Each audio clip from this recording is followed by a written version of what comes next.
네, 지금 이 시간에는 지난 이틀 동안 또 은혜로운 말씀을 전해주신 노진주 목사님 마지막 집회로 헌신된 사람들이라는 제목으로 말씀 전해 주실 때 큰 은혜 받으시길 바랍니다. 우리 나오실 때 할렐루야로 환영하도록 하겠습니다.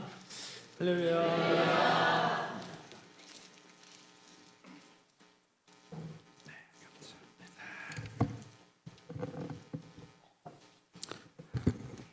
제가 잠깐 기도하고 같이 말씀 나누도록 하겠습니다.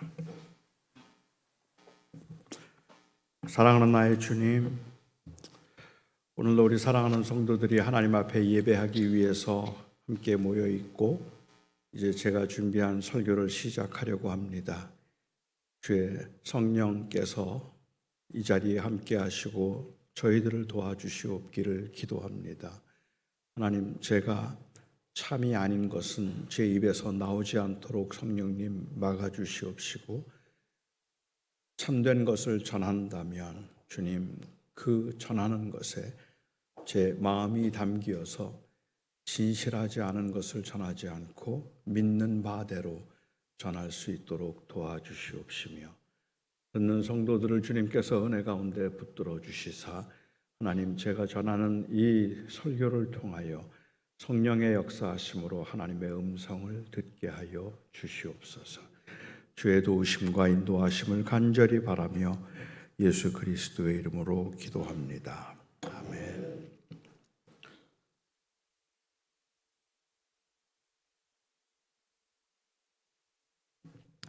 굉장히 유능한 한 청년이 있었습니다. 아주 실력도 뛰어나고 그리고 탁월한 친구였는데 입사 시험을 보면 떨어졌어요. 필기 시험에서는 거뜬히 합격을 하고도 면접에서만 열 몇 번을 떨어졌답니다. 그렇게 좋은 청년이었는데, 실력이 있는 청년이었는데 필기 시험은 다 합격을 하고도 면접에서만 열 몇 번을 떨어지니까 생각하기를 아마도 내 첫 인상이 좋지 않아서 외모 때문에 떨어지는 것 같다라는 생각을 했습니다. 그래서 성형수술을 했어요. 성형수술을 하고 그리고 본 첫 번째 입사 시험에서 필기뿐만 아니라 면접까지 거뜬히 합격을 했습니다. 물론 이 청년이 떨어진 이유가 어디에 있는지 우리는 잘 모릅니다. 다른 여러 가지 이유가 있겠죠. 하지만 만일 그 청년이 생각한 것처럼 정말로 그 외모 아니면 그 첫인상 때문에 떨어진 것이라면 이건 진짜 억울한 일이고, 그리고 이건 너무 부당한 일이라는 생각이 들기도 합니다. 사실 사람을 보면서 첫인상이나 외모를 보는 것을 아주 무시할 일은 아닌 것 같다는 생각이 들어요. 처음 보았을 때 그 이미지, 그 인상이 오랫동안 사람의 마음속에 각인되기 때문이기도 하겠고, 또 마음에 있는 것들이 얼굴로 표현되기도 한다면 마음속에 불평이나 원망이 있어서 그것이 얼굴로 표출된 경우라면 본인이 책임져야 할지도 모릅니다. 하지만 언제나 그런 것이 아니기 때문에 한 사람의 인격이나 그 사람의 실력을 그냥 외모를 보고 판단한다면 억울한 일을 당하는 사람이 너무 많을 겁니다. 그것은 결코 어떤 경우에도 객관적 판단 기준이 될 수 없기 때문에 그렇죠. 그래서 우리는 외모를 안 볼 수는 없겠지만 외모를 보고 누군가를 판단하려고 하는 때는 항상 신중해야 되고 조심해야 되고, 그래서 한 번 더 생각하지 않으면 그러면 억울한 일을 당하는 사람들이 너무 많을 거라는 생각이 들어요. 외모 때문에 억울한 일을 당하는 사람도 많지만 상대방이 가지고 있는 선입관에 의해서 나는 그런 행동을 한 적도 없고 그런 말을 한 적이 없음에도 불구하고 그 사람은 그런 사람일 것이라고 섣불리 그렇게 판단하거나 짐작해서 억울한 일을 당하는 사람들도 굉장히 많다고 저는 생각합니다. 한 번도 그런 행동을 한 적이 없는데도 불구하고 그냥 상대방이 가지고 있는 그 선입관에 의해서 그 사람은 그런 사람이다 라고 그렇게 쉽게 판단한다면 이것도 또한 억울한 일임에 틀림이 없을 겁니다. 제가 몇 년 전에 한국에 와서 모 방송 그 매체에서 인터뷰를 한 적이 있습니다. 그런데 그 인터뷰가 끝나고 난 다음에 한 분이 글을 남겼는데 그분의 글에 의하면 평소에 제 설교를 굉장히 좋아하고 그리고 제 설교를 자주 들었는데 그 언론에서 제가 하는 인터뷰를 보고 난 다음부터는 이제 제 설교를 듣지 않기로 했고 노 목사를 더 이상은 좋아하지 않기로 했다는 글을 올렸습니다. 그분이 제 설교를 이제 더 이상은 안 듣겠다고 말했던 그 이유는 인터뷰를 하는 내내 제가 너무 건방졌다는 겁니다. 너무 건방져서 그래서 이 설교를 저를 더 이상은 좋아하지 않기로 했다라고 그렇게 말씀을 하세요. 솔직히 거기에 대해서는 저는 할 말이 없습니다. 저는 건방져요. 그러니까 건방지다고 말한다면 할 말 없죠. 그건 사실일 수도 있겠다는 생각이 드는데 제가 정말로 억울하다고 생각이 들었던 것은 인터뷰하는 내내 제가 건방지다고 생각했던 그 이유는 인터뷰를 하는 동안 제가 다리를 꼬고 앉았다는 거예요. 인터뷰하는 내내 다리를 꼬고 앉아 있어서 너무 건방지다라고 이야기를 해요. 그건 억울하다는 생각이 든단 말이죠. 저는 제 왼쪽 다리가 힘이 없습니다. 아예 힘이 없고 근육이 없기 때문에 그냥 이렇게 앉아 있으면 다리가 조금 늘어지는 편이에요. 근데 이게 심리적으로 좀 불안해요. 그래서 저는 심리적 안정을 위해서 어디에 앉으면 비행기를 타든지 차를 타든지 어디에 앉으면 항상 제 왼쪽 다리를 오른쪽 다리에 얹어 놓는 편입니다. 그렇게 얹어 놓고 손을 얹고 있으면 그러면 심리적으로 마음이 좀 안정이 돼요. 그래서 항상 앉으면 다리를 포개해 놓고 제 손을 얹고 있는 거죠. 그런데 제가 그렇게 다리를 포개해 놓고 제 손을 얹어서 심리적 안정감을 찾고 인터뷰를 했던 그 모습이 그분이 보기에는 다리를 꼬고 앉아 있는 건방진 모습으로 보인 겁니다. 그러니까는 저는 다리를 꼬고 앉았던 게 아니라 그냥 불편해서 다리를 얹어 놓은 것인데 그분은 그 선입관에 의해서 저는 건방진 사람이라고 그렇게 판단을 했으니까 제가 억울하다는 거죠. 차라리 다른 걸 가지고 말했더라면 제 건방진 걸 어디서든지 찾을 수 있었을 텐데 그건 좀 아니겠다는 생각이 들었다는 것이죠.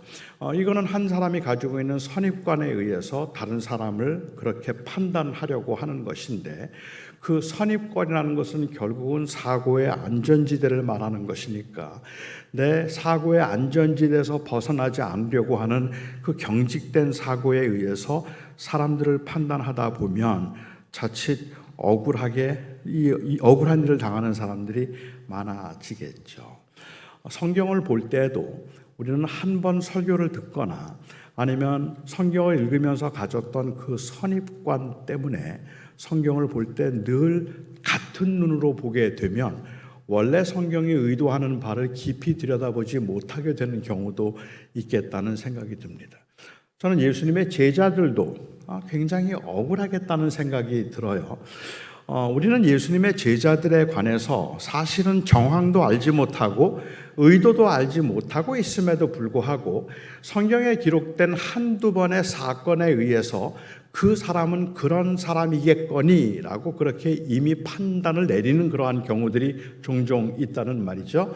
베드로는 굉장히 성격이 급한 사람이고 베드로는 나서기를 좋아하는 사람이라든지 요한은 다혈질이라서 굉장히 쉽게 분노하는 사람이었다든지 아니면 바울은 고집이 센 사람이라서 자기의 의지를 꺾은 적이 없었던 사람이라든지 이러한 식의 판단은 사실은 우리는 그렇게 판단하기에는 그분들을 너무 몰라요. 모르고 있음에도 불구하고 성경에 기록된 그 한두 번의 사건에 의해서 그 사람이 이런 사람이라고 그렇게 결정을 하는 경우들이 있죠. 심지어는 최근에 제가 어느 글을 보니까 예수님의 12제자의 MBTI가 나왔더라고요.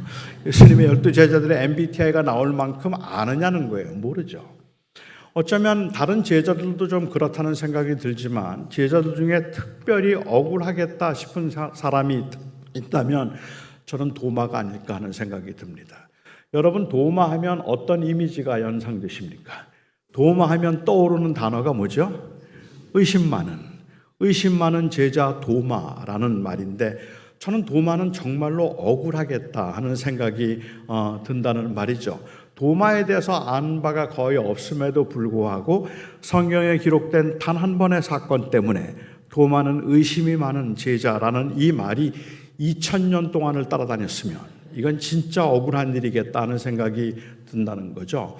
도마는 히브리어입니다. 그리고 히브리어를 번역하면 디두모가 되는데, 이 디두모라는 헬라어나 도마라는 이 히브리어나 두 단어가 의미하는 그 뜻은 쌍둥이입니다. 그러니까 도마라는 단어의 뜻은 쌍둥이예요.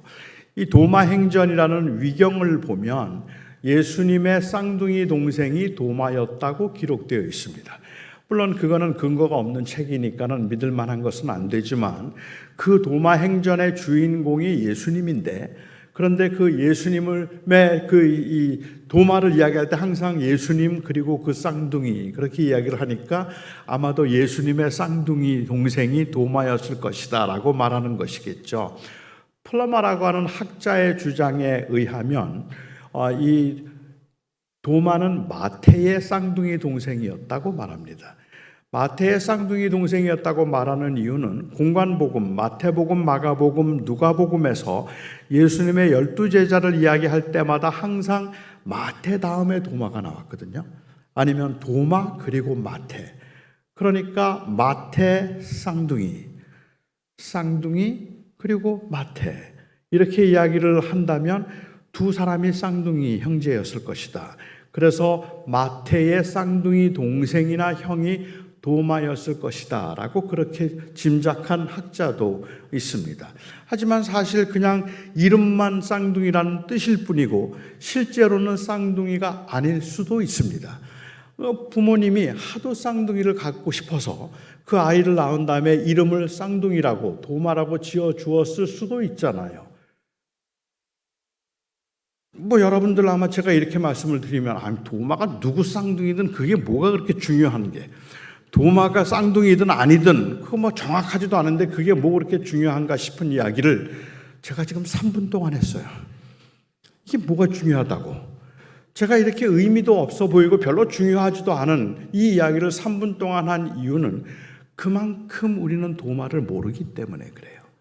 마태복음, 마가복음, 누가복음 그 세 복음서에 도마의 이름이 기록된 것은 12명의 사도들의 이름을 기록할 때 말고는 기록된 적이 한 번도 없습니다. 그러니까 마태복음, 마가복음, 누가복음에서는 도마는 예수님의 12제자 중 한 명이었다는 것 말고는 아무 기록이 없어요. 그나마 도마에 대해서 조금 알만한 것은 요한복음에 기록된 세 번의 사건입니다. 20장과 그리고 14장과 그리고 오늘 본문으로 다루고 있는 11장이죠. 요한복음 20장에 나오는 그 한 번의 사건 때문에 도마는 의심이 많은 제자였다고 말한다면 저는 이건 너무 억울하겠다는 생각이 든다는 말이죠.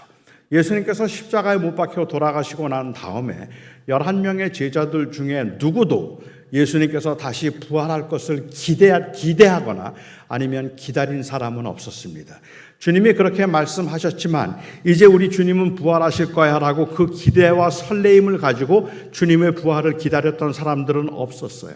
시체가 없어졌음에도 불구하고 주님이 부활하셨다는 생각보다는 사실은 무슨 일이 벌어졌다는 생각 때문에 혹이라도 예수님이 돌아가시고 난 다음에 그 위험이 자기들에게 닥칠까 봐 이중으로 문을 겹겹이 잠궈놓고 그들은 두려움에 떨면서 숨어 있었습니다. 아무도 주님의 재림을 기다리지 않았어요. 그런데 부활하신 주님이 그 제자들에게 나타나셨습니다. 그리고는 그 제자들에게 부활하신 당신의 모습을 보여주셨죠. 애석하게도 그날 도마가 그 자리에 없었어요.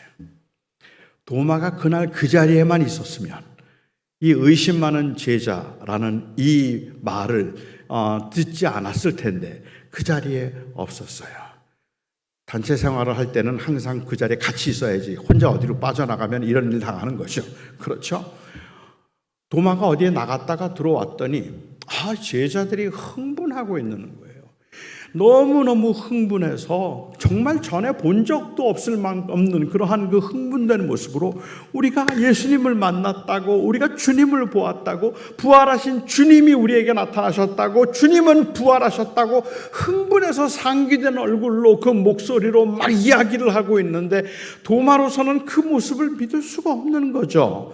도마는 그래서 도저히 그 흥분하고 있는 모습을 보면서 말하기를, 아니 나는 내 손가락을 그 부활하신 예수님의 옆구리에 넣어보기 전에는 나는 믿을 수 없다라고 이야기를 했습니다.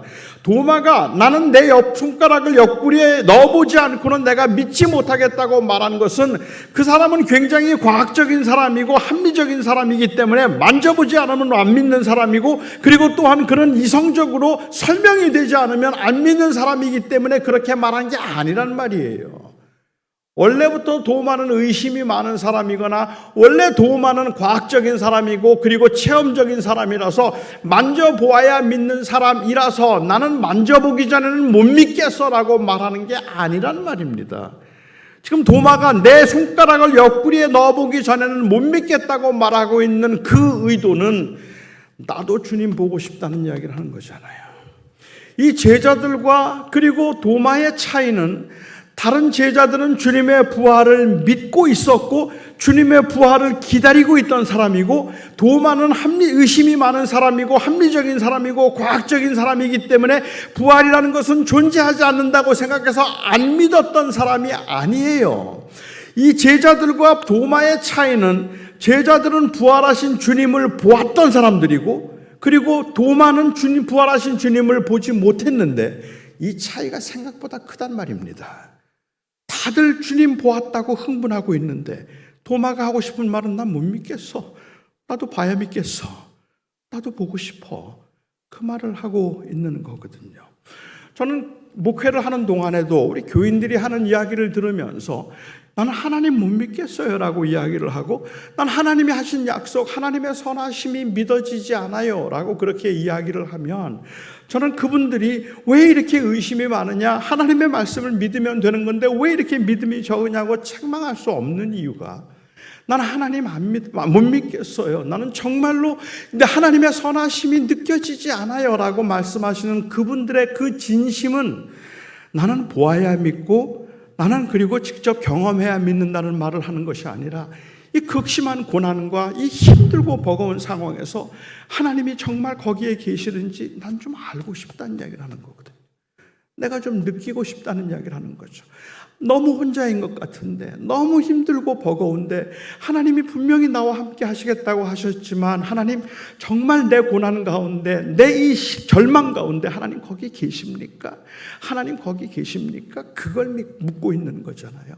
욥이 하나님 앞에서 내가 왜 무슨 잘못을 했는데 이런 고난을 당하고 있는지, 도대체 내가 뭘 잘못했길래 하나님 나를 치십니까? 왜 이러십니까? 라고 하나님 앞에 그렇게 원망하고 출생을 저주했던 그 이유는, 사실은 그는 그 하나님을 원망하고 하나님께 불평하고 있는 것이 아니라 이 극심한 고난 가운데 하나님 보고 싶다는 이야기를 하는 거죠. 하나님 거기 계십니까? 정말 계십니까? 도마도 그걸 지금 이야기하는 것 아니겠습니까? 하나님, 이 다른 제자들은 지금 주님 만났다고 흥분하고 있는데, 그런데 주님 나도 좀 보고 싶어요. 그 고백한 거잖아요. 그래서 8일 만에 주님께서 다시 나타나셨어요. 나타나셔서 도마에게 말씀하십니다. 도마야, 내 손가락을 내 옆구리에 넣어보라. 그리고 이 의심하지 말고 믿는 자가 되라 라고 그렇게 이야기를 하죠. 도마는 굉장히 합리적인 사람이고 그리고 과학적인 사람이라서 손가락을 옆구리에 넣어보았을까요? 넣어보지 않았습니다. 그는 손가락 넣지 않습니다. 예수님께서 나타나셔서 내 손가락을 넣어보라 이야기했을 때, 그때 도마가 고백을 하죠. 나의 주, 나의 하나님. 나의 주, 나의 하나님. 주님 보았으니까 됐습니다. 그 말하는 거죠. 그리고 주님께서는 도마에게 말씀하시기를, 내가 본고로 믿는가? 보지 않고 믿는 자가 복되다 말씀하셨습니다. 저는 이 사건이 요한복음 20장에 기록된 이유가 있다면, 다른 복음서에는 기록이 없는데 이 기록된 이유는, 요한은 이제 예수님의 마지막 살아남은 제자입니다. 그리고 요한이 죽고 나면 부활한 주님을 본 사람은 아무도 없습니다.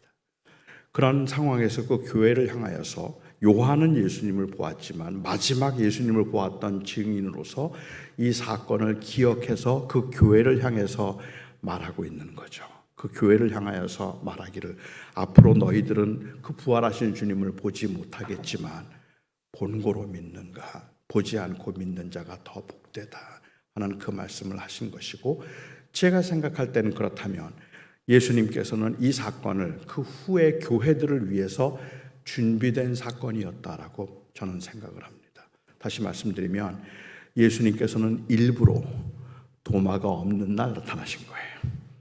일부러 도마가 없는 날 나타나셔서 도마가 못 봤죠.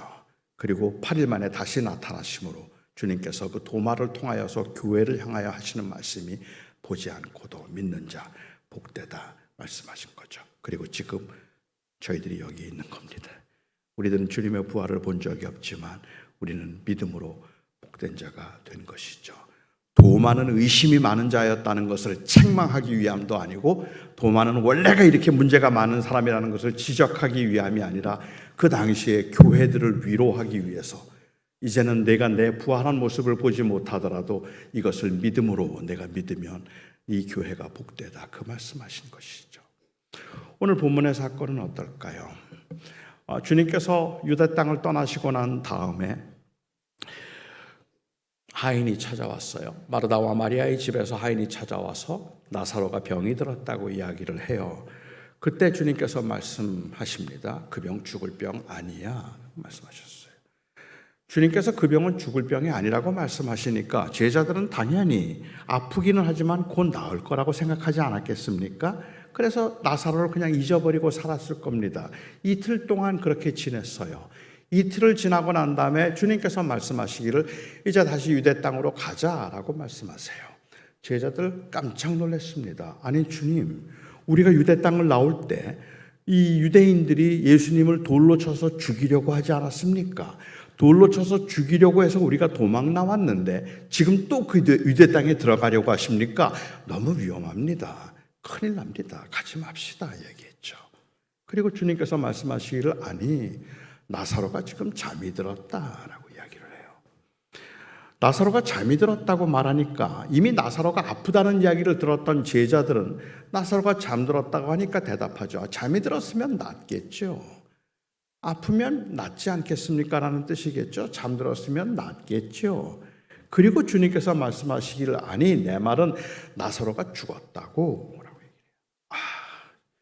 저는 주님하고 대화를 나누면 속이 터져서 아주 답답했을 것 같아요. 주님은 요한복음에서 늘 이런 식으로 말씀을 하셨어요. 딱 대놓고 말씀을 하시는 게 아니라 돌려 말씀하시는 거죠.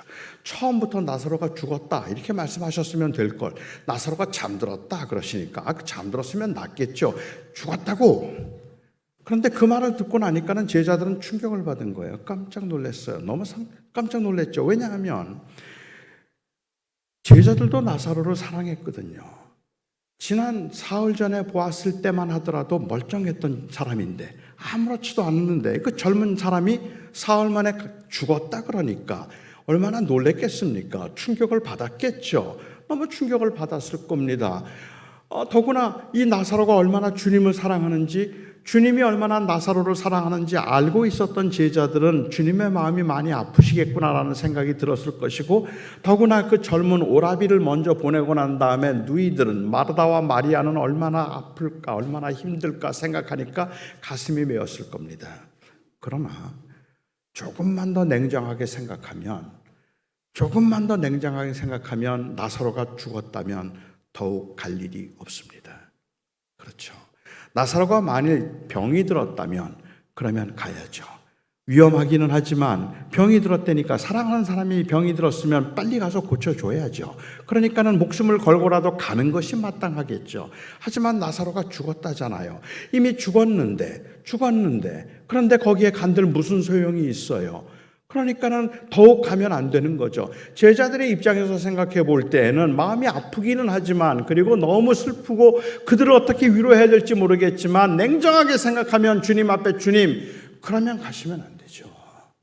지금 가시는 것보다는 오히려 사람들을 보내어서 마르다와 마리아를 위로해 주시고 나중에 마르다와 마리아를 만나보시는 게 어떻겠습니까? 이미 죽었는데 지금 이 위험한 상황에 주님 들어가시면 위험해집니다. 가지 맙시다.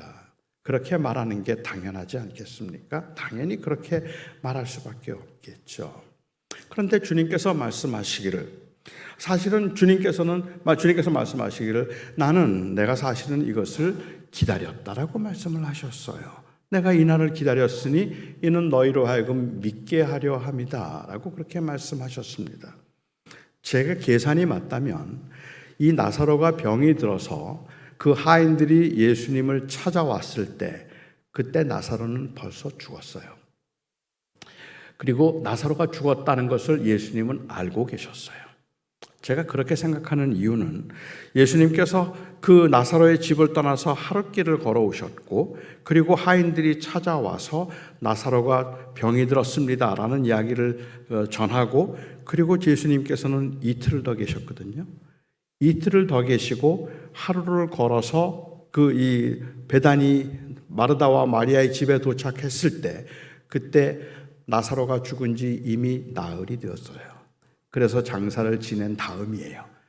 장사가 지난 다음이니까 유대인들의 일반적인 생각은 그들의 생각은 사람이 죽으면 영혼이 사흘 동안 육체에 머물다가 사흘이 되면 떠난다고 생각을 했어요.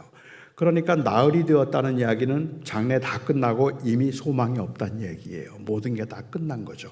그런데 주님은 그날을 기다리셨다라고 말씀하셔요. 너희로 하여금 믿게 하려 함이라. 제가 조금 풀어서 말씀을 드리자면 지금 주님께서 말씀하시는 것은 내가 나사로가 죽기를 기다렸던 것은 그를 다시 살려줌으로, 죽었던 그를 살려주심으로 내가 다시 부활할 것을 너희로 하여금 믿게 하기 위함이다 라고 그렇게 말씀을 하신 것이죠. 나사로의 사건은 주님이 부활하심을 제자들에게 알려주기 위해서 준비된 사건이었다고 말씀하시는 겁니다. 사실 이 사건 때문에 예수님께서는 그곳에 가셔서 나사로를 살려주시고 예수님은 죽습니다. 나사로를 살려주심으로 인하여서 백성들이 열광하기 시작하고 호산나 찬송을 부르고 예수님을 메시아로 왕으로 삼으려고 하니까 그 당시 유대 지도자들이 결정을 내리죠. 예수는 죽여야 한다. 예수를 죽이기로 결정 내리는 사건은 주님이 나사로를 살리신 사건입니다.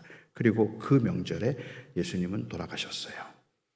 그런데 예수님께서 이것은 너희를 위해서 준비된 사건이라고 말씀을 하시니까, 그러니까 도마가 말해요. 우리 주와 함께 죽으러 가자.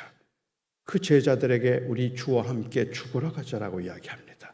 여러분들에게는 이 말이 어떻게 들리십니까? 도마는 믿음이 없고 의심이 많은 사람이라고 생각하는 그 선입관에서 이 말씀을 보자면 우리 주와 함께 죽으러 가자는 말은 조롱과 비웃음처럼 비아냥처럼 들릴 수도 있다는 말입니다. 여기에 우리가 한글 성경에는 주와 함께 죽으러 가자고 되어 있지만 원어 성경에는 여기에 인칭 대명사를 쓰고 있어요. 그래서 우리가 그와 함께 죽으러 가자가 정확한 이 번역이겠죠. 우리가 그와 함께 죽으러 가자. 그래서 일부 신학자들은 여기에 그가 누구를 가리킬까라고 이야기를 하고 굉장히 유력한 신학자들 중에도 여기에 그는 나사로를 가리킨다고 보는 사람도 있습니다. 나사로를 가리킨다고 보는 사람들은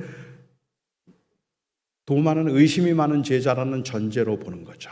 그러니까는 그와 함께 죽으러 가자는 말이 일종의 조롱이고 비아냥인 거예요. 지금 나사로가 죽었잖아요. 죽었다고 말하는데 그런데 예수님께서 가자고 말씀하시고 내가 준비된 거니까 빨리 가자고 이렇게 얘기를 하시니까 그러니까는 이 도마가 이야기하는 거죠. 얘들아, 우리 나사로처럼 다 죽으러 가자. 우리도 다 가서 나사로처럼 우리도 죽자. 주님께서 그거 지금 원하시는 거잖아. 얘들아, 다 가, 다 빨리빨리 그냥 다 가서 그냥 우리도 그냥 다 죽어버려. 그거 원하시는 거죠, 주님. 이렇게 보면 이건 조롱이에요. 그렇죠? 그런데 어떤 사람들은 그렇게 봐요. 그 이유가 도마는 믿음이 없다고 생각하니까.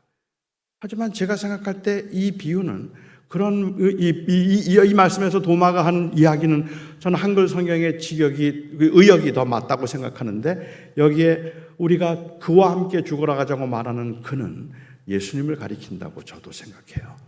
우리 예수님과 함께 죽으러 가자. 지금 위험한 상황이긴 하지만 우리도 같이 가자. 주님이 가시는데 주님만 가시게 하는 게 아니라 우리도 죽더라도 우리도 같이 가자. 그렇게 하는 거죠. 제가 그렇게 생각하는 이유가 있다면 요한복음 전체에서 보여주고 있는 바로 이 제자의 이미지 때문에 그래요. 교회가 처음 세워지고 마태복음, 마가복음, 누가복음이 기록된 후에 한 30년쯤 지나고 난 다음에 요한이 요한복음을 기록할 때쯤 했을 때는 교회 안에 이미 벌써 교회 안에 일종의 제독적인 그러한 교인들이 너무 많아진 거죠.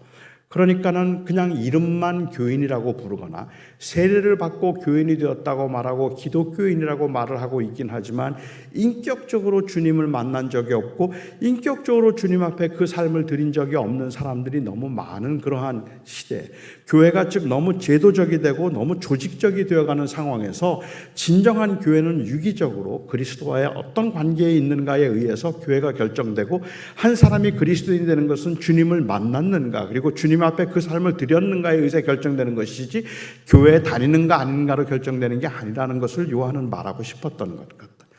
요한복음에는 사도라는 단어가 한 번도 나오지 않습니다. 요한복음에는 제자라는 단어만 나옵니다. 요한복음에서는 12명의 사도의 이름이 나오지 않습니다. 요한복음에는 7명만 나옵니다. 그 7명의 사도들의 이름이 기록되는데 그 사도라고 부르지 않고 다 제자라고 불러요. 그런데 이 제자들의 특징 그리고 또한 그 다른 요한복음에 나오는 모든 사람들의 제자들의 특징이 있다면 모두가 다 주님을 인격적으로 만난 사람들이에요. 그리고 주님을 인격적으로 고백한 사람들이에요. 주는 그리스도이십니다. 주는 하나님의 아들이십니다. 이것을 고백한 사람들이 제자들이었죠. 그러니까 이 제자들은 흔들림도 있고 넘어짐도 있고 그리고 오해도 많이 했지만 그럼에도 불구하고 그들의 고백은 진실했던 사람들이라는 말입니다. 그래서 그들은 비록 연약하고 약하지만 그 주님의 말씀대로 그렇게 순종하며 살 능력은 그들에게 없었지만 그렇게 살고 싶은 간절한 마음이 있을 만큼이나 나는 주님의 제자입니다라는 이 고백이 진지하고 진실했던 그러한 사람들, 인격적으로 주님을 만났기 때문에 그런 고백을 할 수 있었던 사람들이죠. 그냥 단순히 주는 그리스도의 살아계신 하나님의 아들이십니다라는 고백 위에 교회를 세우겠다고 말씀하셔서 이 고백을 베드로가 했는데 그런데 요한복음에서는 베드로가 이 고백을 하지 않아요. 주는 그리스도시여 살아계신 하나님의 아들이십니다라는 고백을 누가 할까요? 마르다가 해요. 그러니까는 어떤 제도가 아니라 그 그리스도를 만난 사람들, 주님 앞에 진실히 사는 사람들, 이 11명의 제자들은 그들은 가룟 유다와 처음부터 달라서 비록 흔들렸지만 비록 약했지만 그렇지만 그들은 진실했다는 이야기를 하는 거죠. 우리도 때로는 우리 자신이 정말 제자일까 생각하면 그 제자인가 하는 것에 의심이 생길 만큼이나 우리는 너무 많이 흔들려요. 부족하기 이를 데 없어요. 매일 흔들리죠. 오늘 여기에 나와 있는 여러분들의 일주일 동안의 삶을 돌아보면 제자 같지 않아요. 그런데 우리는 제자예요. 왜요? 비록 그 능력은 안 되지만 우리는 진실했으니까. 예수님께서 말씀하셨죠. 옛사람에게 말한 바 살인하지 말란 말을 너희가 들었거니와 나는 네게 이르노니 형제를 미워하는 자는 살인한 자니라. 옛사람에게 말한 바 간음하지 말라는 말을 너희가 들었거니와 나는 네게 이르노니 누구든지 여자를 보고 음욕을 품은 자는 간음한 자니라. 여러분 그렇게 사실 수 있으세요? 그렇게 살 능력이 있으세요? 저는 없어요. 저는 그렇게 못 살아요. 형제를 미워하면 살인이래요. 음욕을 품어도 간음이래요. 그런데 여러분 어떻게 그렇게 살 수 있어요? 저는 그렇게 못 살아요. 저는 그렇게 못 살죠. 주님께서 저한테 형제를 미워하면 살인한 자요 음욕을 품으면 간음한 자인데 너 그렇게 살 수 있어? 라고 물으신다면 너 그렇게 살 거야? 라고 물으신다면 저는 주님 앞에 대답할 겁니다. 주님 저 못해요. 전 자신 없어요. 전 지금도 자신 없어요. 주님 저 그렇게 못 살아요. 그리고 주님께서 저희들에게 말씀하시죠. 그래, 그래서 내가 너를 위해서 죽었잖아. 그래서 내가 너를 위해서 대신 했잖아. 나를 위해서 대신 십자가에 죽으심으로 내가 할 수 없는 그 일을 이루신 그 주님이 이제 저에게 다시 물으신다면 그런데 한번 그렇게 살아볼래? 전 그 능력이 없지만 그렇게 살고 싶어요. 주님이 원하시는 대로 살 능력은 없어서 수없이 넘어지지만 그렇지만 그렇게 살고 싶어요. 진실로. 주님 앞에 충성되게 살고 싶은 마음은 있지만 세상에 바람이 한번 불 때마다 흔들리고 아무 걱정 근심 없이 그냥 주님만 의지하고 살고 싶지만은, 그런데 물결이 한번 일 때마다 두려워 떨기 시작하고 세상에 유혹이 오면 속절없이 그냥 무너져 버리는 게 제 모습인데, 그럴 때마다 속이 상할 정도로 주님, 저 그렇게 살고 싶지 않고 정말 주님의 제자로 살고 싶어요 하는 그 마음은 진심이거든요. 그런데 그대로 안 되는 거거든요. 요한복음에 나와 있는 제자들의 특징이 그래요. 요한복음에 나오는 제자들은 계속 흔들리죠. 베드로도 주님을 3번이나 부인했어요. 그런데 베드로가 주님을 3번 부인했을 때, 그런 베드로가 주님을 3번 부인했을 때 베드로의 입장에서는 그 고백은 진실했거든요. 난 주를 위해서 죽을 각오가 되어 있었거든요. 그렇기 때문에 군인들이 예수님을 잡으러 왔을 때 베드로가 칼을 꺼내잖아요. 그리고 흔들잖아요. 이건 살인행위예요. 무장한 군인들 앞에서 그 조그만 칼을 들고서 싸우겠다고 대드는 거, 이건 살인행위예요. 그만큼 진실했어요. 그런데도 그 당장에 당면하는 그 위기 가운데 너무 두렵고 무서워서 후회할 수밖에 없음에도 불구하고 나는 저 사람을 모른다고 3번이나 부인했잖아요. 그게 제자들의 모습이죠. 3번을 부인했지만 그런데 그 고백은 진실했거든요. 도마도 그렇죠. 그러니까는 저는 그 관점에서 생각해 본다면 우리 주와 함께 죽으러 가자라고 도마가 했던 이 말은, 저는 이것은 비아냥이 아니라 진실한 고백이었다는 거죠. 그렇게 살 능력은 안 돼요. 도마는 어차피 그렇게 해서 주님과 함께 죽은 거 아니에요. 예수님 홀로 죽으셨어요. 하지만은 그 마음만은, 능력은 안 되는데 그 마음은 진실이었죠. 저는 그것이 제자의 모습이었다고 생각합니다. 요한복음이 말하는 제자죠. 그래서 요한이 했던 우리 주와 함께 죽으러 가자는 말이 저는 진심이었다고 생각해요. 오늘날 교회의 문제는 무엇일까? 제가 생각할 때 오늘날 교회의 문제는 이 제자됨을 너무 가볍게 만들어 버렸다는 것이 아닐까 하는 생각이 들고, 그렇기 때문에 나는 예수 그리스도를 나의 구주로 믿습니다라고 그렇게 고백을 한다면 나의 구주로 믿는다는 그 고백이 너무 무게가 없을 만큼이나 진실하지 않아 보인다는 게 문제라고 저는 생각을 합니다. 세상 사람들이 기대하고 원하는 것은 우리가 믿는 바를 증명해 주기를 원하는 것이 아니라 진실하게 그렇게 믿고 살기를 원하고 있거든요. 오늘날은 제자됨을 별로 그렇게 무겁게 생각하지 않아서 채찍으로 위협하기보다는 당근으로 유혹하는 이 소비지향적인 시대를 살아가고 있는 현대인들은 제자임을 인정하면서도 제자됨을 심각하게 생각하지 않는 경향이 있다고 생각합니다. 제가 동부에서 목회할 때 굉장히 사업이 안정된 분이 계셨어요. 생활이 안정된 분이시죠. 좋은 직업을 가지고 계셨고 돈도 많았고 시간적인 여유도 있었고, 그런데 그분이 예수님을 구주로 영접을 했어요. 그래서 그 주님으로 영접하고 죽으면 천국에 갈 수 있다는 확신을 가지고 감사한 마음을 가지고 예배도 정기적으로 참석하셨던 분이에요. 제가 그분에게 한 번 이런 제안을 드린 적이 있습니다. 워낙에 다 안정된 삶을 살고 있는 분이니까 저하고 같이 선교 같이 하시면 어떨까요? 우리 선교하는데 동참해 주시겠습니까? 우리 선교 같이 하죠 라고 말씀드렸어요. 그랬더니 이분이 깜짝 놀래요. 깜짝 놀라면서 저한테, 목사님, 저 아시잖아요. 저 나이롱이에요. 그러는 거예요. 자기는 나이롱 신자라 그래요. 아마 여기에 젊은 분들은 나이롱이 무슨 말인지 모를지도 모르겠는데, 여기에 나이롱이라는 말은 엉터리라는 말일까요? 아니면은 좀 가짜라는 말일까요? 그런 뜻이 좀 포함되어 있겠죠? 저는 나이롱입니다. 그래요. 그런데 이분이, 나도 그렇게 선교하고 싶어요. 나도 그렇게 전도하고 싶고 나도 열심히 섬기고 싶어요. 그런데 잘 안 돼요. 난 아직은 자신이 없어요.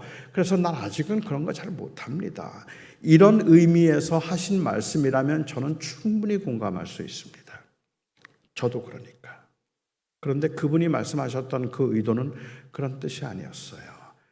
저 나이롱입니다라는 이 말은 나는 아직까지 준비 안 된 사람입니다, 그런 뜻이 아니라 나는 예수님을 나의 주님이라고 고백하고 동의함으로 천국에 들어가는 입장권을 받았고 내가 죽어서 구원받고 천국 갈 수 있게 되었다면 그것으로 충분하고 감사한 마음을 가지고 예배에도 참석을 하겠지만, 만일 나에게 그래서 더 많은 다른 것을 요구한다면 나 안 믿을 겁니다. 그 뜻이었어요. 다시 말하면 나는 나이롱으로 남아있을 겁니다. 그 말이에요. 어떤 경우에도 나는 그 이상은 하지 않을 겁니다.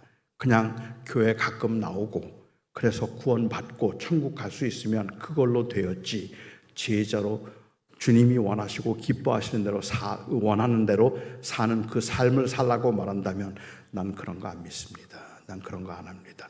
그 뜻이었어요. 그러니까 나는 교회 나오는 걸로 됐으니까 제자, 나는 나이롱 신자라도 만족합니다 하는 뜻인데, 어쩌면 이런 분들이 너무 많은지도 모르죠. 교회를 다니기도 하고 구원의 은혜에 감사해서 믿는다는 고백이 있기는 하지만, 믿는다는 말은 그냥 단순히 고개를 끄덕여 지적으로 동의한다는 의미일 뿐이고, 내 삶을 주님 앞에 맡겨서 주님 앞에서 내가 제자로 살아가겠다는 그러한 열망이 안에 없는 이러한 상태, 이 상태가 어쩌면 오늘날 교회를 병들게 만들고 있는 그러한 상태인지도 모르죠. 뭐 그래도 괜찮으니까 일단 교회만 나오세요라고 말을 한다면, 저는 오히려 우리의 교회들이 아니요, 우리는 이 땅에 사는 동안에 제자로 살아야 합니다. 비록 부족하고 연약하지만 진실해야죠. 우리의 고백은 진실해야 됩니다라는 그 말을 해야 되지 않을까라는 생각을 하게 됩니다. 우리의 고백이 너무 피상적이고 우리의 고백이 너무 추상적이기 때문에 그래서 가볍다는 게 문제가 되지 않을까라는 생각을 하죠. LA에 사는 한 청년이 샌프란시스코에 사는 자매를 좋아했어요. 근데 그 당시에는 이제 이메일이 없을 때 손편지로 연애 편지를 쓸 때였는데, 이 청년이 이 형제가 이 샌프란시스코에 사는 자매를 너무 좋아해서 너무 보고 싶어 하는 거예요. 그래서 연애 편지를 썼습니다. 당신이 너무 보고 싶습니다. 당신이 너무 보고 싶습니다. 만일 당신과 나 사이를 저 바다가 가로막는다면 나는 저 바다를 헤엄쳐 건너가다가 상어의 밥이 될지라도 기어코 바다를 건너 당신께 갈 것입니다. 만일 당신과 나 사이를 저 사막이 가로막는다면 나는 저 사막을 건너가다가 기어가다가 목이 타서 죽을지언정 기어서라도 기어코 당신께 갈 것입니다. 당신이 보고 싶습니다. 만일 당신과 나 사이를 저 맹수가 가로막는다면 나는 당신께 가기 위해서 저 맹수와 피 흘리기까지 싸워 맹수의 밥이 될지언정 피 흘리기까지라도 싸워서 기어코 당신께 갈 것입니다. 당신이 너무 보고 싶습니다. 이번 주 목요일 비만 오지 않는다면 제가 꼭 당신께 가겠습니다. 바다도 겁 안 나고 사막도 겁 안 나고 맹수도 겁이 안 나는데 비는 겁나요. 왜요? 비는 현실이니까. 맹수도 사막도 이거 다 추상이거든요. 많은 분들이 그래요. 내 생명을 주님께 드립니다. 내 모든 것이 주님의 것입니다. 내 삶을 주님 앞에 드립니다. 이 고백은 할 수 있어요. 그런데 오늘 아침 5분을 주님께 드리겠습니다. 이 고백은 못해요. 그건 진짜거든요. 그러니까 5분은 못하고 전부는 드리는 건 돼요. 내 삶이 내게 다 주님의 것입니다라는 고백은 할 수 있지만, 그런데 헌금은 못하겠어요. 다른 사람들 그 은혜 가운데서 나는 모든 게 주님의 손에 있습니다라는 고백을 하지만, 그럼에도 불구하고 봉사와 희생은 조금도 못하겠어요. 왜? 우리의 고백이 너무 가벼워서 그래요. 우리가 주님을 사랑한다, 주님을 섬긴다고 말하면서 옛날 믿음의 어른들, 어르신들, 그분들의 경우는 때로는 신학적으로는 너무 이원화된 것처럼 보일지라도, 제가 옛날 어르신들을 정말로 존경하게 된 이유가 있다면 그분들의 헌신은 진심이었거든요. 그래서 정말 교회를 위해서 목숨도 버릴 만큼이나 교회를 사랑했던 분들이 계시다면 오늘날 우리 이 시대의 교회의 모습들을 생각해 볼 때는 그 고백이나 헌신이 너무 피상적이라서 주를 위해서 삽니다라는 고백을 하고 있는데 그 고백에 무게가 안 담겨 있는, 아무것도 요구하지 않는 것 같은 그런 경우들이 있고, 이 시대의 세상 사람들이 이미 그런 모습을 본 거예요. 알고 있어요. 그래서 저는 세상 사람들이 교회를 비웃고 있는 이유가 있다면, 오늘 이 시대의 교회를 비웃는 것은, 그것은 우리가 예수 그리스도만 주님이라고 고백하는 것, 그것 때문에 우리를 비난하고 있는 건 아니라고 생각합니다. 현대인들의 이 포스트 마던 시대의 생각에서는 사실은 어떤 종교, 무슨 신을 믿든지 그거 그렇게 중요하지 않아요. 점을 치는 사람이라도, 뭐 사주를 보는 사람이라도, 불교든 유교든 나는 예수님이 내 생명의 주님입니다라고 말하든 아무 상관하지 않아요. 뭘 믿든지 이 세상 사람들, 요즘 사람들은 그렇게 중요한 게 아니에요. 요즘 사람들이 중요하게 보는 게 뭔지 아세요? 누구를 믿는가를 중요하게 보는 것이 아니라, 당신이 믿고 있는 게 진심입니까? 그걸 보고 싶어요. 정말 진심입니까? 그래서 제가 겁이 나고 무서운 거예요.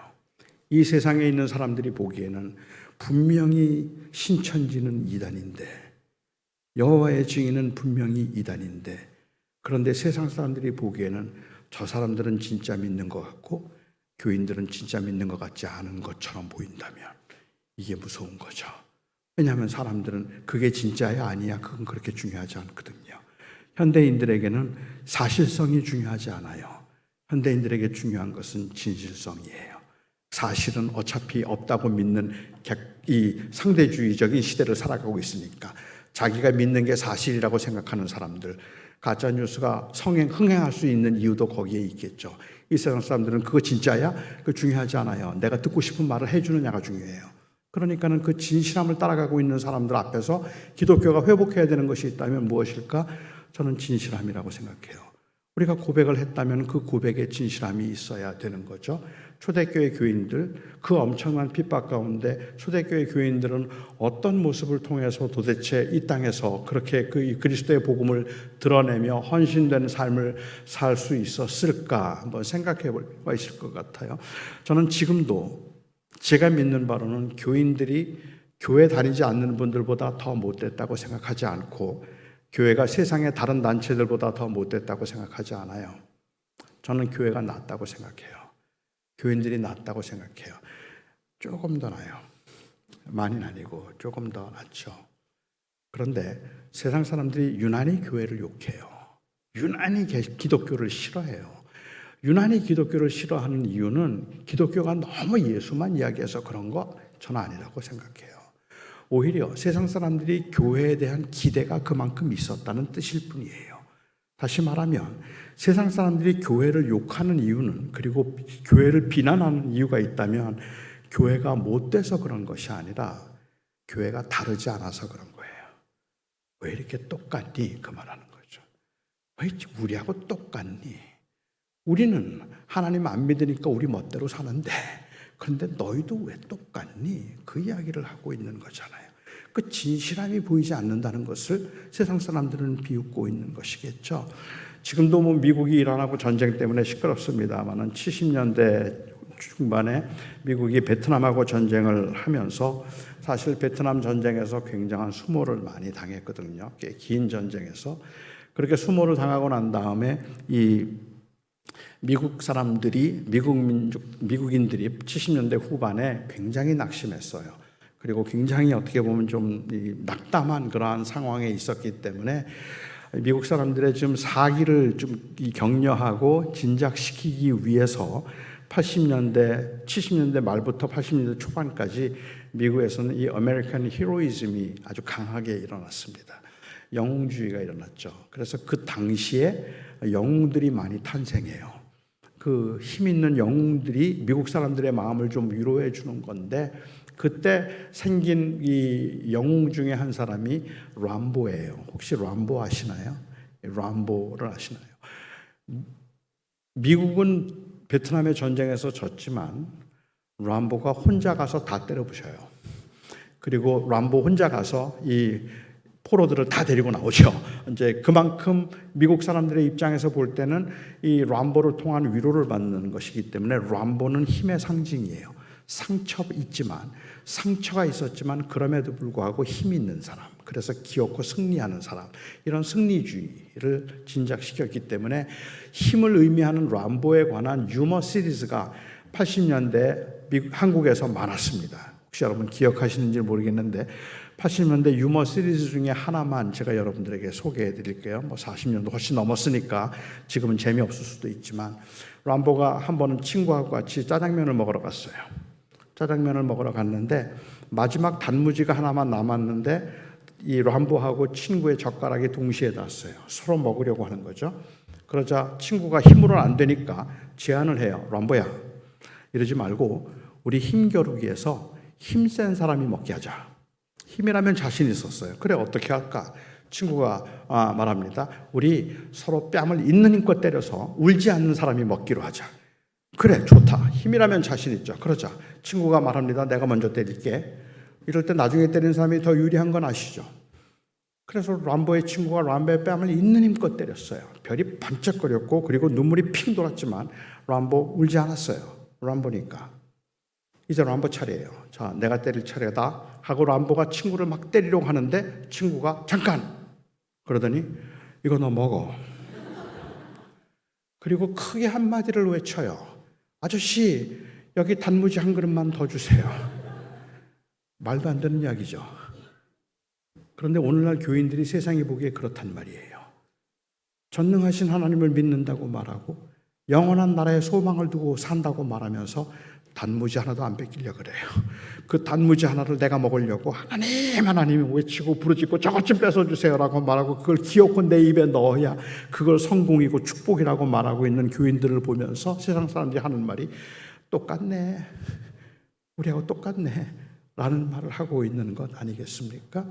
여기에 지금 이 도마가 하고 있는, 도마는 믿음이 없는 의심이 많은 제자라고 성토하고, 믿음이 있는 사람들은 그냥 무조건 믿기만 하면 되는데 의심이 많은 사람들은, 그런 사람들은 모두가 다 이 구원을 못 받는다고 그렇게 열변을 토하기는 하지만 결국 믿음이라는 것은 아무 희생도 요구되지 않는 지적인 동의, 고개를 끄덕임일 뿐이고, 진지하게 제자됨을 생각하지 않고 있는 이 시대에는 우리가 헌신된 모습들이 없다는 거예요.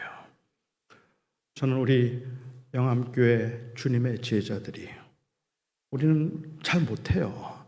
저도 못하지만 우리는 그렇게 살기가 힘들어요. 자주 넘어지고 흔들려요. 하지만 오늘 이 아침에 우리가 하는 그 고백은 진실했으면 좋겠어요. 하나님, 저는 잘 안 돼요. 저는 너무 넘어져요. 그런데 한 주간 동안 주님과 동행하며 살고 싶어요. 정말 주님을 인정하고 제자로 살아보고 싶어요. 다음 주에 올 때는 또 깨져서 오겠지만, 또 흔들리는 모습으로 또 상처를 받고 오겠지만, 그래도 그 은혜 때문에 주님, 저 진심으로 주님 동행하며 제자답게 살고 싶어요. 이 고백이 진실해야 되지 않겠습니까? 무게가 있어야 되지 않겠습니까? 찬송도 부르고 기도도 하는데 그 말에 무게가 없으면, 그러면 저는 이것이 가장 안타까운 이 시대의 교회의 모습이 아닐까 하는 생각을 한다는 말입니다. 성도 여러분, 저는 여러분이 얼마나 잘할 수 있는가는 묻지 않습니다. 저는 여러분들이 얼마나 한 주간 동안 성공적인 삶을 살까를 저는 묻지도 않겠습니다. 저도 자신 없습니다. 하지만 적어도 저와 여러분이 오늘 이 예배 시간에 오늘 제 말씀을 마감하면서 저와 여러분이 가지고 있는 그 고백의 진실함은, 주님, 저 한 주간 동안 진짜 한번 잘해보고 싶습니다. 이건 진심입니다. 그 고백이 있기를 바랍니다. 기도하겠습니다. 사랑하는 나의 주님, 참 부족합니다. 우리는 너무 부족해서 눈앞에 보이는 것들 때문에 우리는 흔들리고 넘어지는 것이 우리의 모습입니다. 하지만 그렇게 흔들리고 넘어질 때마다 우리의 마음이 아프고 우리가 너무 속이 상할 만큼 우리의 고백은 진실합니다. 진실로 주님의 제자답게 살고 싶습니다. 주님을 의지하고 주님을 믿고 주님과 동행하는 삶을 진심으로 살고 싶어서 주는 그리스도시요 살아계신 하나님의 아들이십니다라는 이 고백이 주님 한 주간 동안 저희들을 살아내게 만드는 그 고백일 수 있기를 소망하며 예수님의 이름으로 기도합니다. 아멘.